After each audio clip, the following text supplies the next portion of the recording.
महाराष्ट्राचा। नमस्कार, मी सुधा संध्यालामध्ये आपलं सगळ्यांचं स्वागत। विमाननगर परिसरातील एका पब मध्ये बेकायदा सुरू असलेल्या पार्टीवर राज्य उत्पादन शुल्क विभागाने शनिवारी पहाटे मोठी कारवाई केली आहे। या प्रकरणी महिला आणि पुरुष अशा 50 जणांना ताब्यात घेण्यात आले आहे, तर पब मालक अमरजीत सिंग संयू याच्यासह 10 जणांवर गुन्हा दाखल करण्यात आला आहे।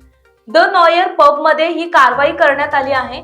अधीक्षक अतुल कानडे आणि त्यांच्या पथकाने ही कारवाई करत 3,67,000 रुपयांचा मुद्देमाल जप्त करण्यात आला।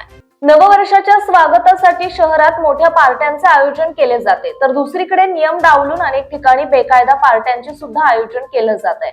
अशा पार्ट्यांवर लक्ष ठेवण्यासाठी उत्पादन शुल्क विभागाची 21 भरारी पथके तैनात करण्यात आल्याचे कानडे यांनी सांगितले। विमाननगर परिसरात राज्य उत्पादन शुल्क विभागाचा कोणताही परवाना न घेता hotel the noir red jungle airport road येथे पार्टी सुरू असल्याची माहिती अधीक्षक कानडे यांना मिळाली होती।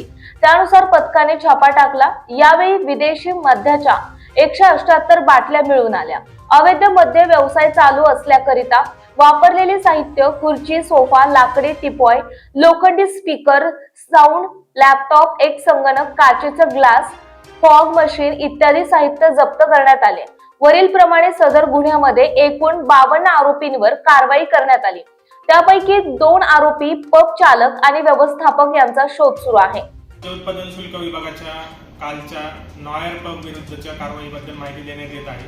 काल दिनांक 27 डिसेंबर 2025 रोजी पहाटे 5 वाजता अधीक्षकांच्या उपस्थितीमध्ये नॉयर पब विरुद्ध कारवाई करण्यात आलेली आहे। पहाटे 5 वाजेपर्यंत अवैध पद्धतीने हा पब चालू होता।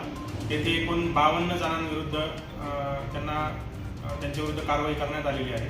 त्यापैकी 42 युवक युवती तेथे मद्यप्राशनाकरता उपस्थित असल्याचे आढळून आले। तसेच 10 व्यवस्थापकांविरुद्ध गुन्हा नोंद करण्यात आलेला आहे। 2 व्यवस्थापकांना 10 जानेवारी 2026 पर्यंत न्यायालयीन कोठडी सुनावण्यात आलेली आहे।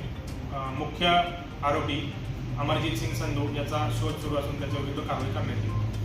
तसेच या कारवाईमध्ये तेथील सर्व साहित्य सुद्धा जप्त करण्यात आले आहे। तेथील सोफा, त्याच्यानंतर तिथे टेबल्स, खुर्च्या, तसेच साऊंड सिस्टीम इत्यादी सर्व व मद्यसाठा असा एकूण 3.67 लाख इतक्या रकमेचा मुद्देमाल जप्त करण्यात आला। राज्य उत्पादन शुल्क विभागाच्या वतीने आवाहन करण्यात येते की अशा प्रकारे बेकायदेशीरपणे अवैध कोणताही परवाना नसताना पार्ट्यांचे आयोजन करण्यात येऊ नये, अन्यथा कठोर कायदेशीर कारवाई करण्यात येईल। संध्यालांसाठी प्रतिनिधी मंगेश पाटे, पुणे। ताज्या आणि महत्त्वपूर्ण बातम्या पाहण्यासाठी आजच आमच्या संध्या लाईव्ह न्यूज चॅनलला YouTube वर सबस्क्राईब करा आणि बेल आयकॉन प्रेस करा।